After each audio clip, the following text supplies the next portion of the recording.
देखिए आज का पॉइंट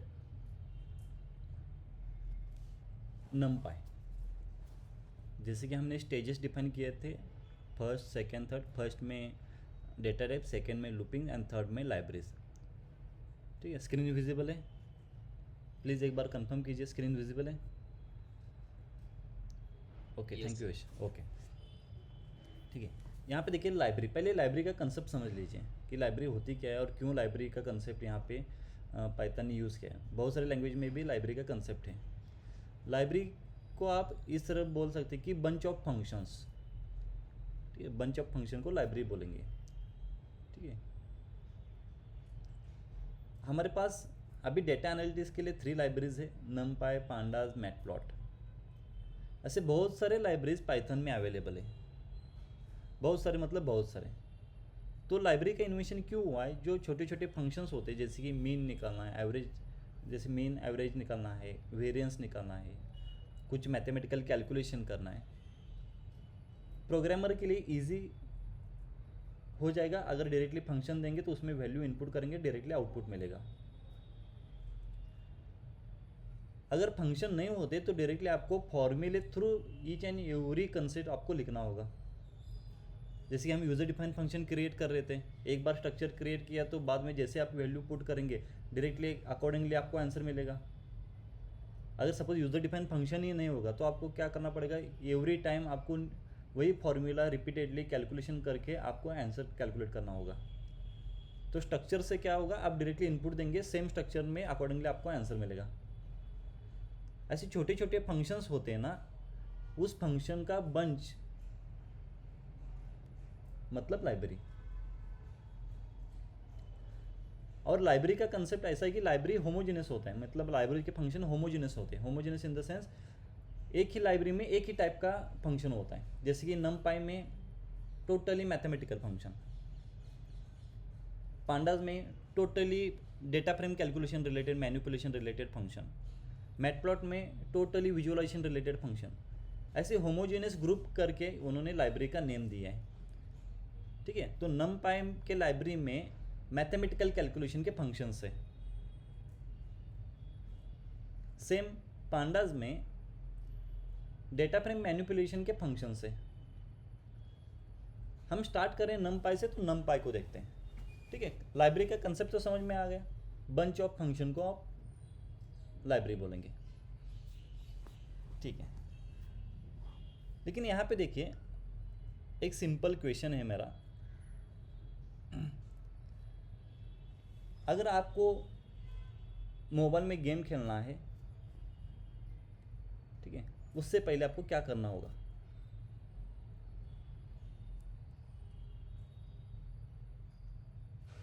गेम डाउनलोड करना पड़ेगा। ऑब्वियसली, ठीक है, डाउनलोड को हम इंस्टॉल बोलते हैं।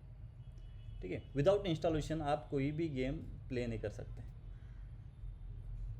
करेक्ट, सेम यहाँ पे वही कंसेप्ट है। जब तक आप कोई भी लाइब्रेरी डाउनलोड या इंस्टॉल नहीं करते तब तक उसका यूज़ नहीं कर सकते। ठीक है, एक बार आपने डाउनलोड किया,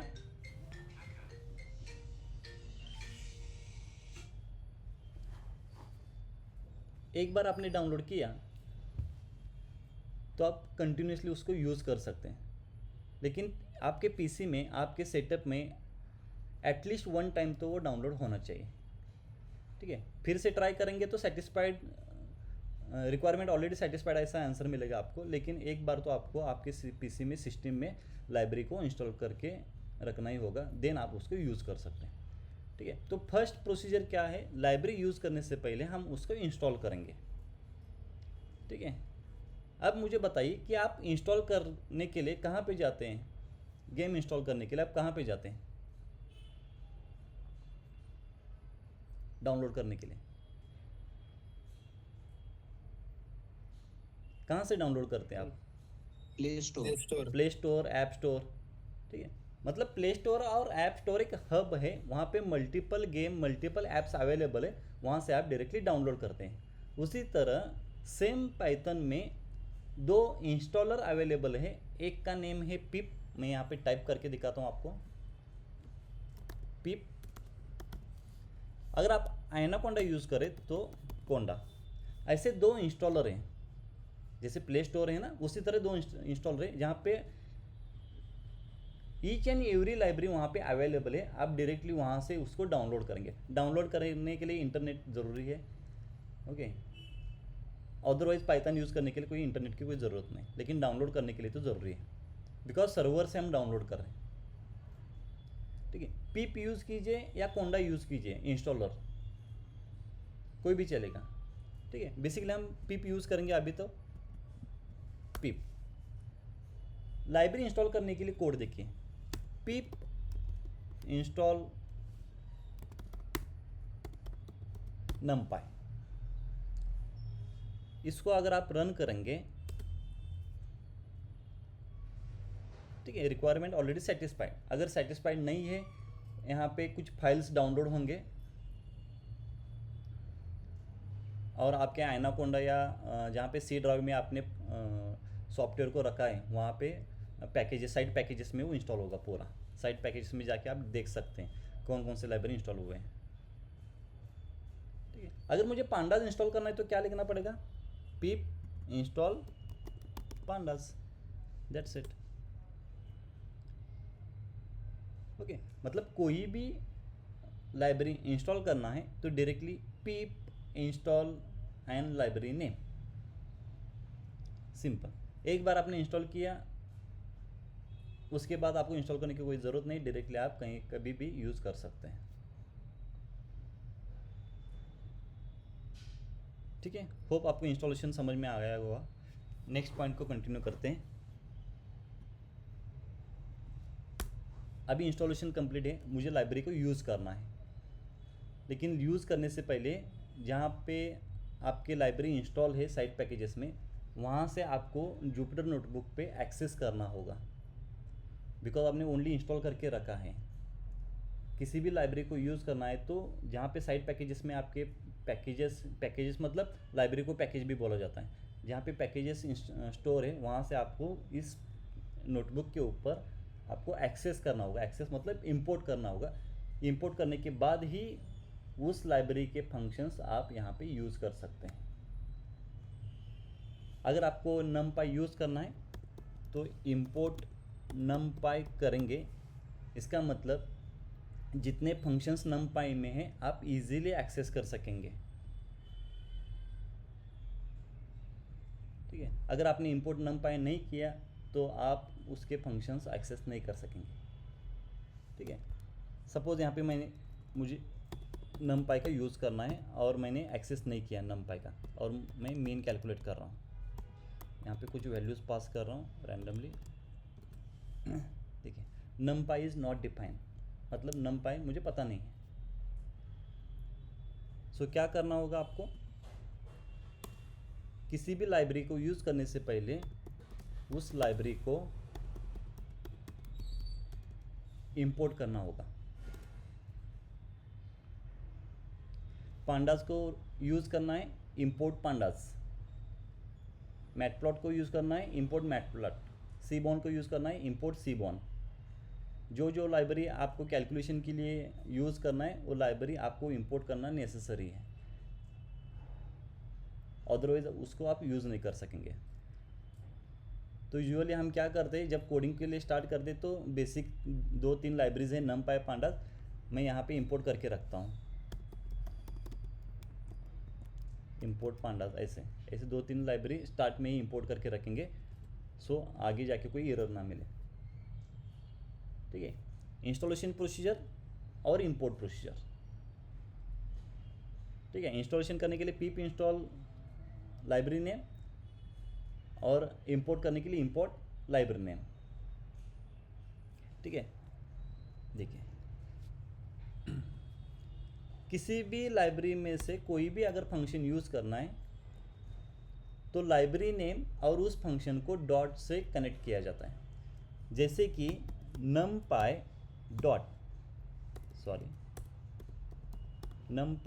डॉट लाइब्रेरी नेम डॉट और फंक्शन नेम। इसका मतलब आपको पता होना चाहिए कि कौन सा फंक्शन किस लाइब्रेरी में अवेलेबल है। मैं उसको बता रहा हूँ कि मेन फंक्शन मुझे एक्सेस करना है कहाँ से, numpy से। डॉट से रिप्रेजेंट करेंगे, मीन फंक्शन numpy से एक्सेस करेंगे, और यहाँ पे कुछ वैल्यूज़ पास कर रहे हैं हम, यहाँ पे देखिए 2। सपोज अगर मीन मैं पांडा से एक्सेस करूँ तो क्या आंसर मिलेगा? मीन पांडाज में अवेलेबल नहीं है, ठीक है। मतलब आपको पता होना चाहिए कि कौन सा फंक्शन किस लाइब्रेरी में अवेलेबल है। मैथमेटिकल फंक्शन है तो numpy में होने के चांसेस है, data frame related function pandas में होने के चांसेस है, लेकिन आपको पता होना चाहिए कि कौन सा फंक्शन कहाँ पे अवेलेबल है। ठीक है, अभी मुझे पता है मीन फंक्शन numpy में अवेलेबल है, इसलिए मैं यहाँ पे लिख रहा हूँ numpy डॉट, ठीक है, numpy डॉट। यहाँ पे मीन कैलकुलेट किया है मैंने।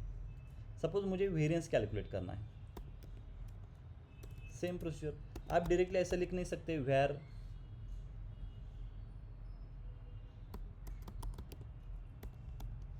ऐसा लिख नहीं सकते, बिकॉज उसको बताना ज़रूरी है कि वेर फंक्शन कहाँ पे अवेलेबल है, तभी वो एक्सेस कर पाएगा। इसलिए मुझे यहाँ पे लिखना है numpy डॉट वेर, ठीक है। एवरी टाइम कहीं पे भी आपको कोई भी फंक्शन यूज़ करना है तो library name dot then function name, ठीक है। अदरवाइज वो फंक्शन किस लाइब्रेरी में अवेलेबल है आपको भी पता नहीं है और पाइथन को भी पता नहीं चलेगा। आपको डायरेक्टली असाइन करना होगा कि ये फंक्शन इस लाइब्रेरी में से मैं एक्सेस कर रहा हूँ, ठीक है। numpy dot mean, numpy dot where. तो एवरी टाइम कोई भी फंक्शन अगर numpy का यूज़ करेंगे तो numpy dot numpy dot numpy dot, that's it, ठीक है, सिंपल है। लेकिन देखिए एवरी टाइम अगर आप numpy लिखेंगे तो थोड़ा हेक्टिक होगा। जैसे कि और एक लाइब्रेरी है import matplotlib डॉट पे प्लॉट, ठीक है। तो एवरी टाइम आप मैटप्लॉटलिब डॉट पे plot dot box plot dot bar plot dot scatter plot ऐसे प्लॉटिंग अगर आप यूज़ करेंगे तो एवरी टाइम आपको लिखना पड़ेगा मैटप्लॉटलिब डॉट पाई प्लॉट डॉट जो भी फंक्शन नेम है।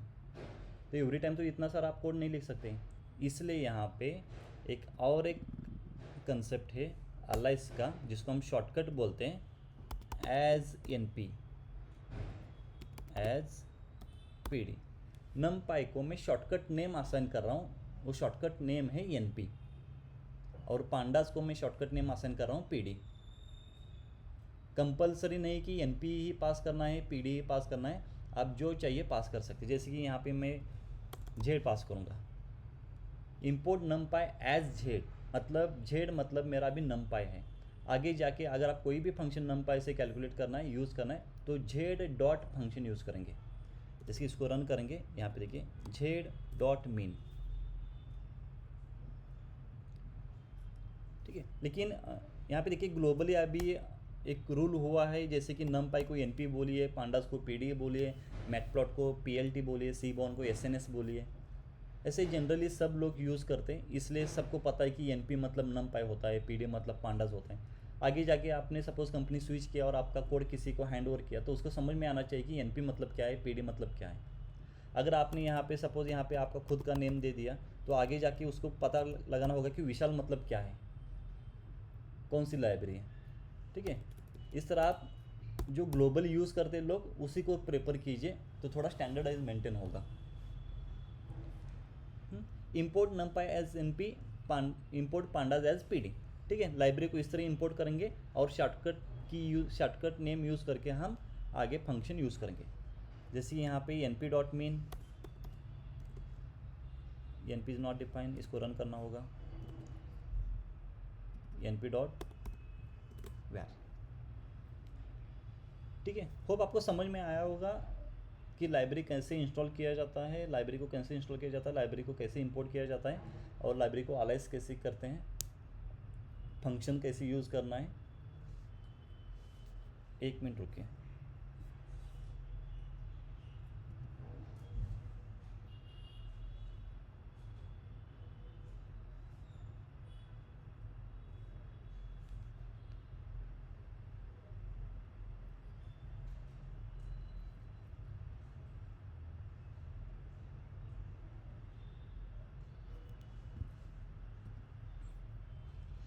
ठीक है, ओवरऑल जितने लाइब्रेरीज है जनरल इंफॉर्मेशन मैंने आपको प्रोवाइड किया है, इंस्टॉल करना, इंपोर्ट करना। अब स्पेसिफिक numpy को देखते हैं, numpy क्या है। ये numpy के फंक्शंस हैं, ठीक है, इतने फंक्शंस numpy में अवेलेबल है, ठीक है। न्यूमेरिकल पाइथन numpy, यहाँ पे और एक डेटा टाइप हम लर्न करेंगे, जैसे कि लिस्ट, टपल, सेट, डिक्शनरी। हमने डेटा टाइप को लर्न किया है। यहाँ पे और एक डेटा टाइप है, उस डेटा टाइप का नेम है अरे डेटा टाइप। कौन सा डेटा टाइप? अरे डेटा टाइप। एन डायमेंशनल अरे, मतलब यहाँ पे 1 डायमेंशनल क्रिएट कर सकते हैं, 2 डायमेंशनल क्रिएट कर सकते हैं, 3 डायमेंशनल क्रिएट कर सकते हैं। ऐसे मल्टीपल nth डायमेंशन तक आप एक मैट्रिक्स अरे क्रिएट कर सकते हैं, इसलिए इसको बोलते हैं एन डी अरे, एन डायमेंशनल अरे। कौन सा डेटा टाइप है? अरे, जिसको हम एन डी अरे बोलते हैं। अरे क्रिएट करने के लिए आपको सिंपल क्या करना होगा, np.array और कोई भी एक डेटा टाइप उसमें पास कीजिए, वो कन्वर्ट हो जाएगा। अरे यहाँ पे मैं लिस्ट पास करता हूँ, यहाँ पे आपका अरे क्रिएट होगा। इसका अगर आप टाइप चेक करेंगे, यहाँ पे आपको मिलेगा एन डी अरे, nth डायमेंशनल अरे, ठीक है। अभी पाइथन को हम थोड़ा 2 पार्ट में डिवाइड करते हैं। फर्स्ट पार्ट में अरे कैसे क्रिएट किया जाता है, ठीक है, अरे कैसे क्रिएट किया जाता है, देन उसके बाद अरे का यूज़ करके कैलकुलेशन कैसे किया जाता है। ऐसे 2 पार्ट में उसको डिवाइड करेंगे। पहले हम अरे को क्रिएट करने के लिए जितने फंक्शन है उसको देखेंगे। अभी मैंने मैन्युअली क्रिएट किया है अरे, ठीक है। अगर आपको सपोज 1 to 1000 तक अरे चाहिए, वैल्यूज चाहिए, तो आप टाइप नहीं करेंगे ना 1 2 3 4 अप टू 1000, ठीक है। तो पहले हम क्या करेंगे, कुछ बिल्ट इन फंक्शन देखेंगे जिसका यूज़ करके आप अरे क्रिएट करेंगे, और सेकेंड पार्ट में देखेंगे उसी अरे को यूज़ करके आप कुछ कैलकुलेशन करेंगे, ठीक है। फर्स्ट पार्ट को हम स्टार्ट करते हैं।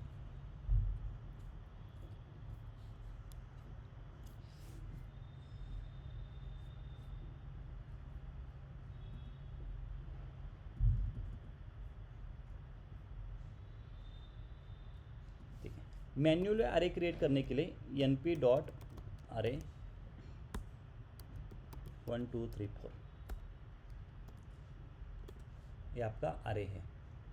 इसको बोलते हैं 1D, 1 डायमेंशनल। डायमेंशनल मतलब जैसे एक्स एक्सिस, वाई एक्सिस, ऐसे 2 डायमेंशन होते हैं। यहाँ पे एक ही एक्सिस है, एक्स एक्सिस, यूनिफॉर्म डेटा है। अगर आपको 2 डायमेंशन करना है, सेम np.array 1,2 एक 1,2 यहाँ पे नेस्टेड लिस्ट में यहाँ पे 3,4 ऐसे पास करेंगे। इसको बोलते हैं 2 डायमेंशनल अरे। यहाँ पे एक एक्स एक्सिस है और एक वाई एक्सिस है, इसको बोलेंगे 2 डायमेंशनल अरे। आप चाहिए तो यहाँ से भी क्रॉस चेक कर सकते हैं। अगर यहाँ पे 2 स्क्वायर ब्रैकेट ओपन है, इसका मतलब 2D है। अगर यहाँ पे 1 स्क्वायर ब्रैकेट ओपन है तो 1D है। अगर 3 है तो 3D है, 4 है तो 4D है। इससे भी आप थोड़ा जज कर सकेंगे अरे को, ठीक है। 1 डायमेंशनल अरे क्रिएट किया है मैंने, 2 डायमेंशनल अरे क्रिएट किया है। अभी 2 डायमेंशनल को हम मैट्रिक्स बोलते हैं। अगर कोई mathematical background, sorry technical background के है, मैथमेटिक्स सब्जेक्ट आपने पढ़ा होगा तो आपको पता होगा लीनियर अलजेब्रा में एक मैट्रिक्स का कंसेप्ट है, ठीक है। रो और कॉलम के फॉर्म में जो जो वैल्यूज़ होते हैं उसको हम मैट्रिक्स बोलते हैं, ठीक है। ये 2D मतलब एक मैट्रिक्स है। इस तरह भी आप मैन्युअली क्रिएट कर सकते हैं। np.arrange, ये मैंने आपको जब फॉर लूप देख रहे थे तब मैंने आपको बताया था 20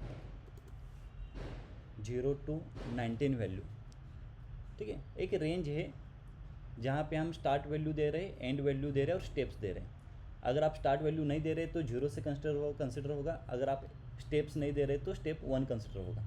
और एंड वैल्यू मैं 20 दे रहा हूँ जो एक्सक्लूड होता है, जैसे कि 0 to 19 वैल्यू मुझे आंसर मिलेगा। अगर आप स्टार्ट वैल्यू को पास करेंगे, जैसे कि 5,20 करेंगे तो 5 से स्टार्ट होगा। अगर आप स्टेप्स भी देंगे तो यहाँ पे 2 स्टेप से मिलेगा आपको। तो इसको हम ऐसे लिख सकते हैं, start value, and value and steps. अगर मुझे 1 to 2000 वैल्यू चाहिए तो डायरेक्टली अरेंज यूज़ करेंगे। अगर 1 to 2000 मुझे 5 के डिफरेंस से वैल्यू चाहिए, 5, 10, 15, 20 इस तरह, तो स्टेप्स को रखेंगे 5। सिंपल है, np dot arrange function. np dot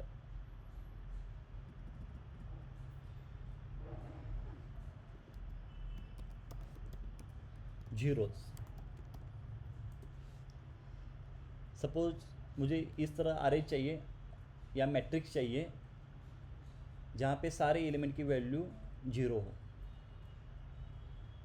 यहाँ पे np डॉट जीरोज़ का मतलब है आपको 10 जीरोज़ मिलेंगे। अगर आप 20 करेंगे तो 20 जीरोज़ आपको मिलेंगे। ठीक है, इसका यूज़ थोड़ा एडवांस लेवल के लिए होता है, जैसे कि मशीन लर्निंग, डीप लर्निंग के लिए, कुछ मैनेज करने के लिए, मैट्रिक्स कैलकुलेशन को मैनेज करने के लिए ये कैलकुलेशंस होते हैं। लेकिन आपको पता होना चाहिए कि ये भी फंक्शंस नमपाई में अवेलेबल है, बिकॉज ये मैथमेटिकल है सब। जैसे जीरोज़ है वैसे वंस भी है, लेकिन यहाँ पे और एक कंसेप्ट देखिए। अगर आप ब्रैकेट में 5, 5 देंगे तो यहाँ पे आपको 5/5 मैट्रिक्स मिलेगा। ठीक है, अगर यहाँ पे आप और एक 2 देंगे तो 3 डायमेंशनल मिलेगा। यहाँ पे देखिए 3 से क्लोज हुआ है, 3 से स्टार्ट हुआ है, इसको बोलते हैं 3 डायमेंशनल। अगर चाहिए तो 4 डायमेंशनल भी कर सकते हैं, लेकिन 3 डायमेंशनल 4 डायमेंशनल का कोई यूज़ नहीं है। आप मैक्सिमम 1 डायमेंशनल 2 डायमेंशनल को ही यूज़ करते हैं। ठीक है, 2 डायमेंशन मेरे पास है, एक्स एक्सिस, वाई एक्सिस, और सारे एलिमेंट है zeros. Same as it is मेरे पास है वंस, जहाँ पे सेम मैं पास करूँगा 5, 5, सॉरी, वंस। जितने सारे एलिमेंट होंगे उस सारे एलिमेंट की वैल्यू 1 होगी। ठीक है, इस तरह जीरोज़ और वंस। देखिए कौन कौन से फंक्शंस हमने कवर किए हैं, अरेंज, जीरोज़, वंस। नेक्स्ट है identity, np dot I. Identity matrix always square matrix होता है। स्क्वायर मैट्रिक्स मतलब नंबर ऑफ रोज और नंबर ऑफ कॉलम सेम होते हैं। जैसे कि यहाँ पे देखिए नंबर ऑफ रोज और नंबर ऑफ कॉलम सेम है, इसको बोलते हैं इसको बोलते हैं स्क्वायर मैट्रिक्स। इसको क्या बोलेंगे हम, स्क्वायर मैट्रिक्स बोलेंगे। आइडेंटिटी मैट्रिक्स किसको बोलते हैं, identity matrix always square matrix होता है, लेकिन उसके डायगोनल एलिमेंट 1 होते हैं और ऑफ डायगोनल एलिमेंट 0 होते हैं। डायगोनल मतलब क्या है, वर्टिकली और हॉरिजॉन्टल 1 1, यहाँ पे जहाँ पे क्रॉस होगा यहाँ पे 1, जैसे कि यहाँ पे सेकेंड कॉलम सेकेंड रो जहाँ पे क्रॉस होगा वहाँ पे 1, थर्ड कॉलम थर्ड रो जहाँ पे क्रॉस होगा यहाँ पे 1, मतलब 1 1 2 2 3 3, वहाँ पे डायगोनल एलिमेंट बोलते हैं उसको, वहाँ पे 1 है, बाकी सारे ऑफ डायगोनल एलिमेंट जहाँ पे 0 है। इसका भी कोई यूज़ डेटा एनालिसिस में नहीं है, इसका यूज़ आप करेंगे मशीन लर्निंग, आर्टिफिशियल इंटेलिजेंस में, फिर भी नमपाई है इसलिए हम उसको कवर कर रहे हैं। ठीक है, आइडेंटिटी मैट्रिक्स। आइडेंटिटी मैट्रिक्स के लिए और एक फंक्शन है, ओनली आइडेंटिटी। ऐसे डायरेक्टली लिखेंगे तो भी आइडेंटिटी मैट्रिक्स मिलेगा आपको। यहाँ पे रो और कॉलम पास करने की कोई ज़रूरत नहीं, बिकॉज दोनों सेम है, इसलिए एक ही वैल्यू पास करेंगे तो आपको डायरेक्टली आंसर मिलेगा, आई और आइडेंटिटी।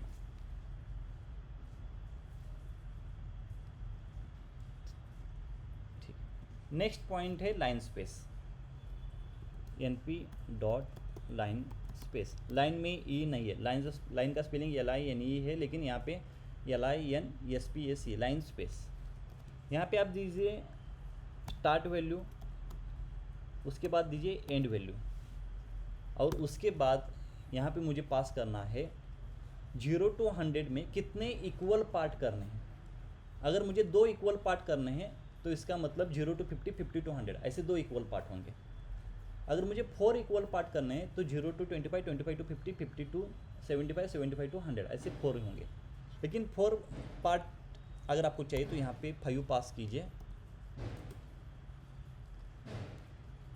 आपको लीनियरली सेपरेटेड वैल्यूज़ मिलेंगी, मतलब सेम डिस्टेंस, दो वैल्यू में सेम डिस्टेंस, जैसे कि 0 to 25 में 25 है, 25 to 50 में 25 है, सेम 50 to 75 में 25, इसी तरह लाइन स्पेस मतलब दो वैल्यू में आप इक्वल पार्टीशन कर सकते हैं जितने आप चाहिए उतने। जैसे कि मुझे 100 चाहिए तो यहाँ पे आप 101 पास करेंगे तो 101 पार्टीशन होंगे इक्वल डिफरेंस में, इक्वल डिस्टेंस, ठीक है, इसको लाइन स्पेस बोलेंगे। आप 1001 कर, अगर आपको 1000 चाहिए तो 1001 पास कीजिए, यहाँ पे डॉट डॉट आ रहा है, अभी बहुत लेंदी हो गया वो। अगर आपको 200 भी चाहिए तो आप डायरेक्टली यहाँ पे पास कर सकते हैं, ठीक है, 0.51।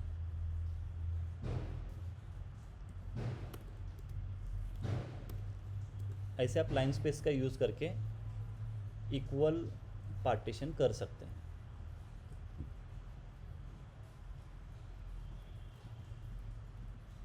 नेक्स्ट पॉइंट देखिए फिर से एक बार, arrange zeros once I identity line space, ठीक है। नेक्स्ट पॉइंट है रैंडम नंबर का पॉइंट, ठीक है, नेक्स्ट पॉइंट है रैंडम नंबर का पॉइंट। रैंडम नंबर मतलब विदाउट पार्सलिटी, विदाउट बायसनेस जो वैल्यू हम पिक करते हैं उसको रैंडम नंबर बोलते हैं, ठीक है। अभी मुझे रैंडम नंबर कैलकुलेट करना है, np डॉट रैंडम, एक रैंडम नेम का क्लास है और क्लास में फंक्शन है, ठीक है। देखिए लाइब्रेरी में एक ऐसा कंसेप्ट होता है, लाइब्रेरी एक लाइब्रेरी है,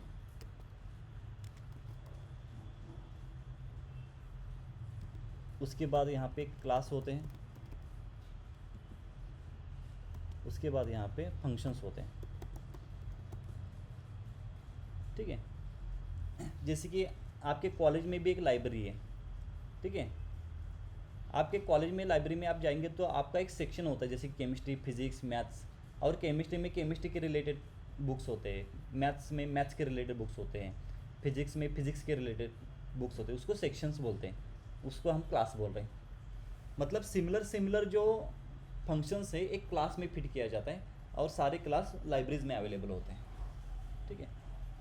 सेम कंसेप्ट यहाँ पे भी है, आपका लाइब्रेरी है एनपी और एनपी में और एक क्लास है रैंडम, उस रैंडम क्लास में मल्टीपल रैंडम नंबर कैलकुलेट करने के लिए फंक्शंस है, उसमें से फर्स्ट फंक्शन है यहाँ पे रैंड फंक्शन, ठीक है, इसको बोलते हैं यूनिफॉर्म। जैसे कि यहाँ पे मैं एक नंबर पास करूँगा, इसको बोलते हैं यूनिफॉर्म डिस्ट्रीब्यूशन। स्टैटिस्टिक में कुछ डिस्ट्रीब्यूशन है, uniform distribution, normal distribution, binomial distribution, Bernoulli distribution, geometric, hyper geometric, ऐसे बहुत सारे डिस्ट्रीब्यूशंस है, उसमें से कुछ सैम्पल्स यहाँ पे मैं आपको शो कर रहा हूँ।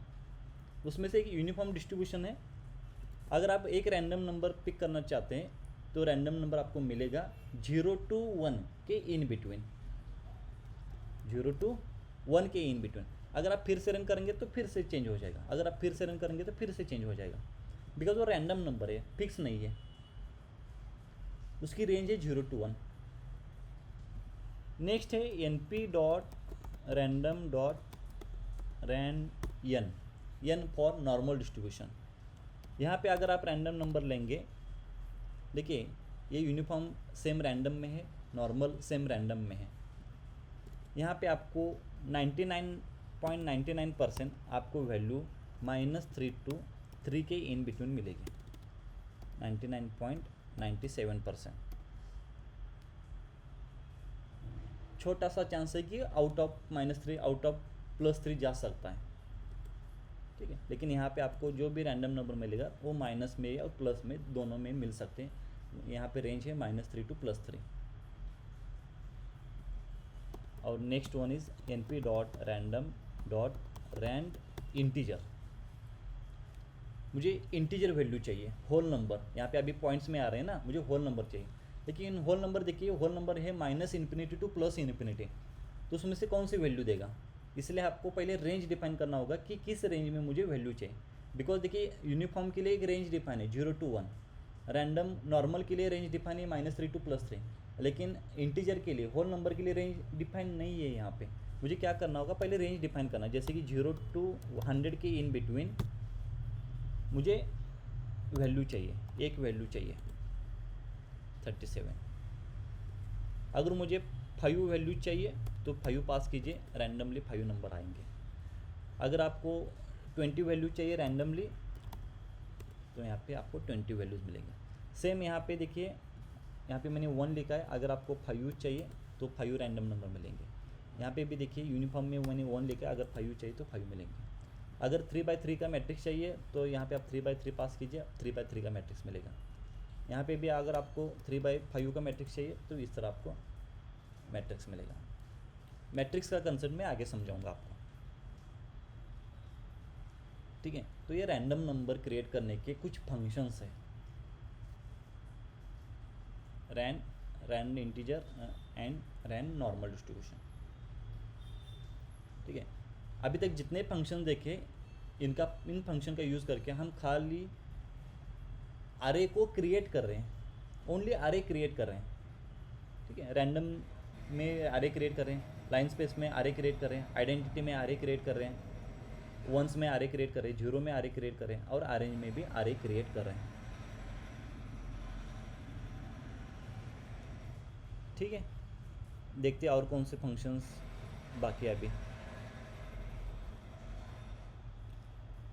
अरे, zeros, ones, arange, line space, reshape को देखेंगे। और ये फंक्शंस कैलकुलेशन के फंक्शंस है, अरे क्रिएशन के नहीं है, ठीक है। अरे क्रिएशन के जितने फंक्शंस है आपने कवर किए। रीशेप को एक बार देखते हैं।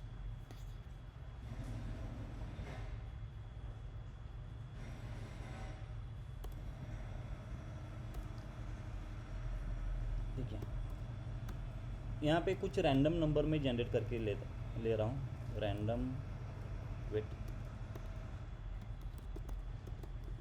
कुछ रैंडम नंबर यहाँ पे पिक करूँगा, रैंडम नंबर ने अरेंज करके लेता हूँ। अरेंज 12, ठीक है। यहाँ पे 12 वैल्यूज़ हैं। इसका शेप देखिए, अगर आप शेप चेक करेंगे ना, 12,1, ठीक है। इसको हम ARR में स्टोर करेंगे और यहाँ पे ARR प्रिंट करेंगे, ठीक है।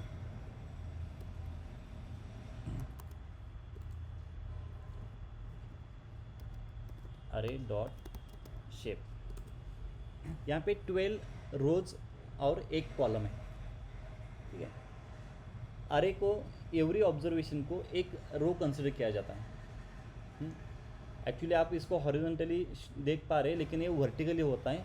यहाँ पे नंबर ऑफ रोज 12 है और एक कॉलम है। मैं आपको खाली पहले शेप आपको एक्सप्लेन करता हूँ, बाद में हम रीशेप को देखेंगे। यहाँ पे देखिए मेरे पास रोज कितने हैं, फर्स्ट रो और कॉलम कैसे कैलकुलेट करना है। कॉलम को वर्टिकल कैलकुलेट करना, जैसे कि first column, second column, 2 column है। रो कितने हैं, 1 रो, 2 रो, 3 रो, 4, 5, 6। तो आपका आंसर आना चाहिए 6 रोज 2 कॉलम।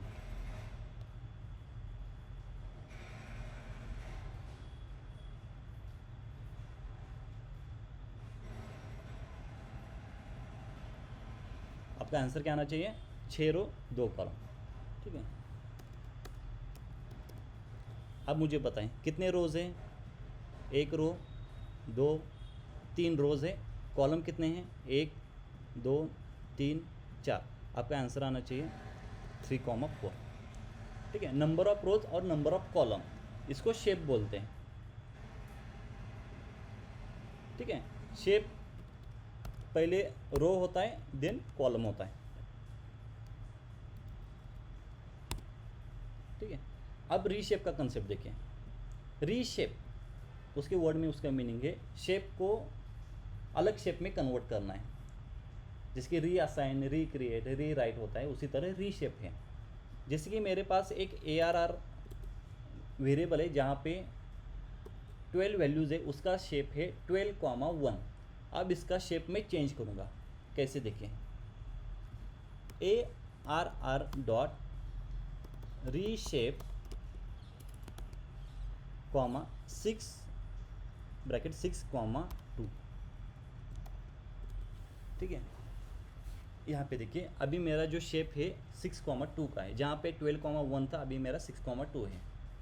ठीक है, लेकिन आपको एक याद रखना है कि जितने एलिमेंट ARR में है, जैसे कि 12 एलिमेंट है, 12 के 12 एलिमेंट आपको यूज़ करने हैं, एक भी एलिमेंट को मिस नहीं करना है, और एक एक्स्ट्रा एलिमेंट को भी आपको लेना नहीं है।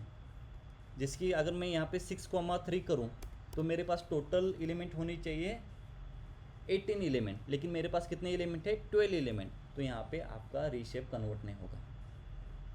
सपोज आपके पास 12 एलिमेंट है, लेकिन आप यूज़ कर रहे 3,3, मतलब ओनली 9 एलिमेंट, तो यहाँ पे देखिए फिर से एरर है।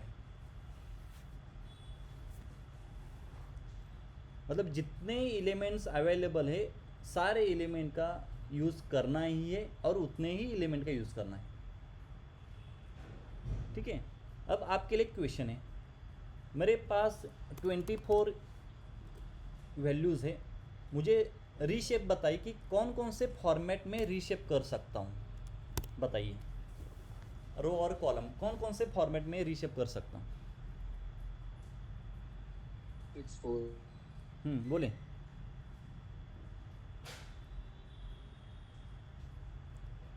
12,2 12,2। ठीक है, एक बार मैं रन करके दिखाता हूँ। ठीक है, इसको मैंने रन किया है 12,2, ऑब्वियसली 12,2 में कन्वर्ट हुआ है। नेक्स्ट 6,4 6,4। देखिए जैसे आप मल्टीप्लाई करेंगे रो और कॉलम का, अगर वैल्यू 24 आ रहा है तो ऑब्वियसली आपका आंसर करेक्ट है। ये लॉजिकल थिंकिंग है। नेक्स्ट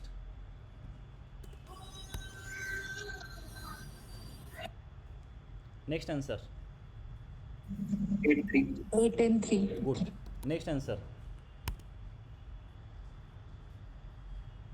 अगर और इसको वाइस वर्सा करेक्ट वही बोल रहा था मैं, अगर इसको वाइस वर्सा करूँ तो आंसर मिलेगा ना मुझे।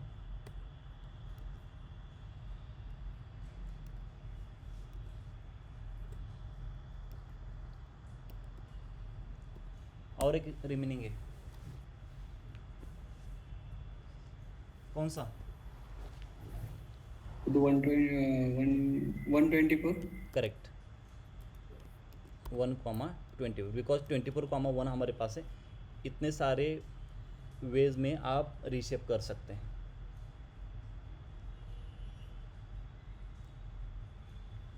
ठीक है, होप आपको समझ में आ रहा है। सर ते 124 प्रिंट करा बरं एकदा ते याच्यात होईल पूर्ण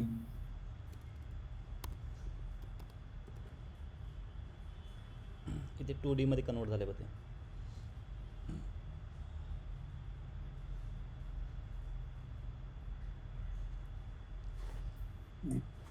ठीक है, ठीक है, आज के लिए इतना ही, बिकॉज हमने ओनली आरे को कैसे क्रिएट करेंगे एक कंसेप्ट को हमने कवर किया है। नेक्स्ट सेशन में हम कवर करेंगे आरे का यूज़ करके कैलकुलेशन कैसे करना है, जैसे कि मीन, स्टैंडर्ड डेविएशन, सम, डॉट प्रोडक्ट, ऐसे कुछ मैथमेटिकल कैलकुलेशन है जो हम आरे को यूज़ करके कैलकुलेट करेंगे। ठीक है, यहाँ पे मैंने नोट डाउन करके भी रखे हैं, जैसे कि यहाँ पे देखिए absolute, round function, argmax, argmin, minimum, max, tan, cos, sine, log 10, log square, exponential, ये मैथमेटिकल फंक्शन है सारे। उसके बाद ये स्टैटिस्टिकल फंक्शन है, सॉरी स्टैटिस्टिकल कहाँ पे गए, हाँ यहाँ पे देखिए सम, स्टैंडर्ड डेविएशन, मीन। उसके बाद ये आरे क्रिएशन के फंक्शन है। ठीक है, आप थोड़ा गो थ्रू कीजिए, रिकॉर्डिंग में अपलोड करके रखता हूँ अभी। ठीक है, थोड़ा 2-3 बार देखिए और टाइप करके थोड़ा प्रैक्टिस कीजिए। एक्सरसाइज भी है, लेकिन एक्सरसाइज आप बाद में भी सॉल्व कर सकते हैं। जैसे कि यहाँ पे क्या आंसर होगा बोलिए, पहले 2-4 क्वेश्चन हम लेंगे। import numpy as np. import numpy as np, correct. Next answer.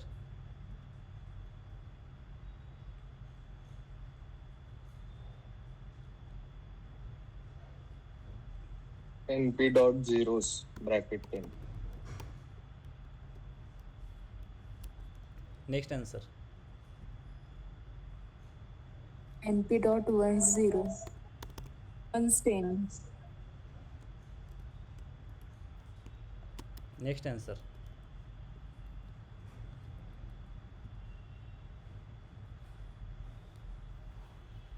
np.5 ऐसा कोई भी फंक्शन नहीं है, ठीक है, इसको हम बाद में देखेंगे।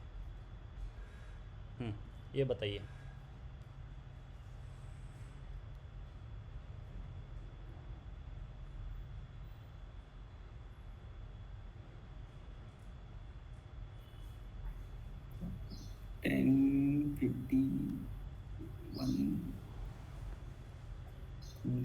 टेन 10 to 50 वैल्यू चाहिए ना, सीक्वेंस में है ना।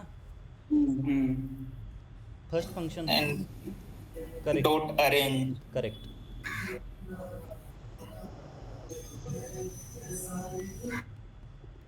डॉट अरेंज 10 कॉमा 50,1 50 या 51, 51 51 गुड, 1 देने की कोई ज़रूरत नहीं। Next. np dot arrange same येईल 10 आणि तिथं 51 आणि 2 येईल. गुड। अरेंज 0 से स्टार्ट है क्या, कहाँ से 10 से स्टार्ट, 10 नहीं 10 कॉमा से 10 51 2. करेक्ट, ठीक है। Create 3 by 3 matrix with value ranging from 0 to 8।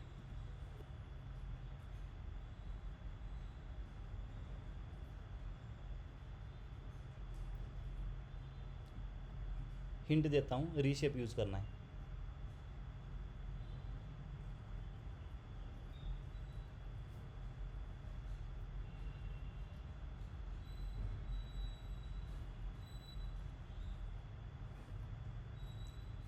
पहले आप 0 to 8 वैल्यू प्रिंट कर सकते हैं सीक्वेंस में।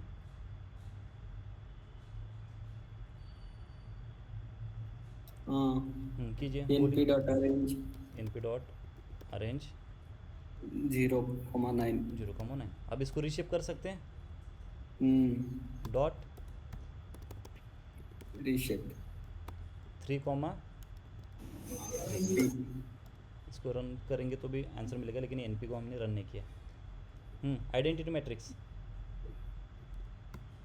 np डॉट आई ब्रैकेट में 3 3 या 3,3, 3,3 3 by 3 मैट्रिक्स के लिए. Any other answer? only 3 only 3, correct. First answer ही करेक्ट था, बिकॉज ये स्क्वायर मैट्रिक्स होता है। नेक्स्ट। रैंडम अब यहाँ पे देखिए, यूनिफॉर्म या नॉर्मल डिस्ट्रीब्यूशन। यहाँ पे यूनिफॉर्म है, ऐसे होगा ना, ठीक है, 0 to 1। Standard normal distribution np dot random dot ran n 25 चाहिए ना मुझे, 25, ठीक है।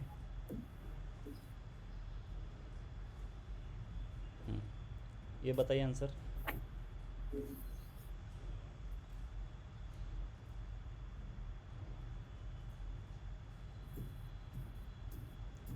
Equal to np dot line space. Correct. Start value 0, 1, 20, ठीक है, 21।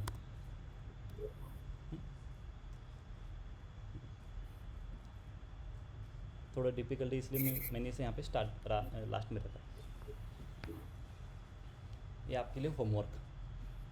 ये answer np dot line space ठीक है, np डॉट लाइन्स लाइन्स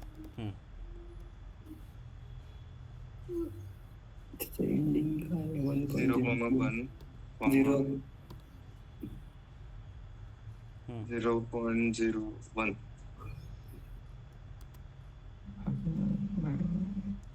ठीक है, देखिए यहाँ पे 2 ब्रैकेट्स है, ठीक है।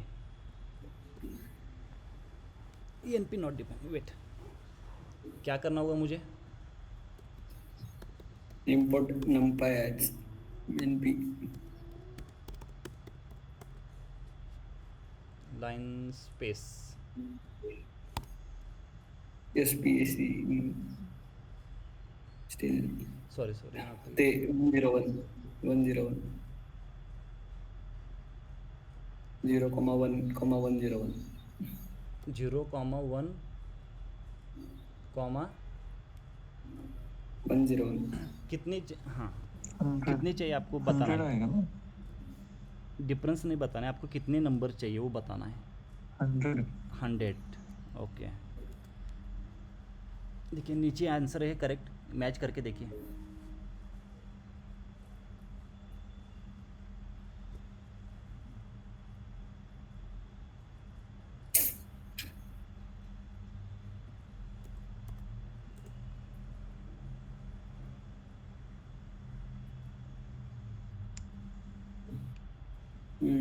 no matching मैच नहीं है, starting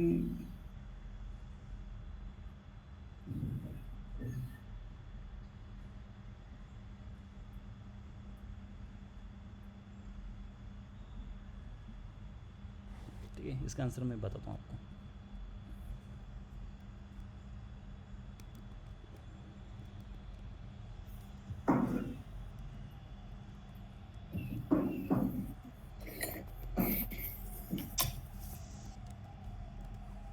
ठीक है, यहाँ पे रीशेप हो गया, डिवाइड बाय 100, बिकॉज 2 डायमेंशनल है, पहले आपको रीशेप करके 2 डायमेंशनल में लेके आना चाहिए था। ठीक है, लाइन स्पेस से एक ही डायमेंशन होता है। ठीक है, बढ़िया। यहाँ पे एक आंसर पेंडिंग है, इसका भी आंसर मैं बताता हूँ आपको। NP डॉट वंस कितने चाहिए? 10 चाहिए ना, 10 × 5।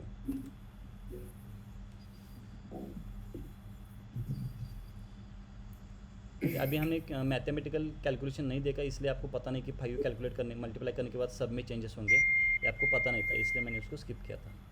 ठीक है, कोई बात नहीं, कल हम कैलकुलेशन को स्टार्ट करेंगे। ठीक है। okay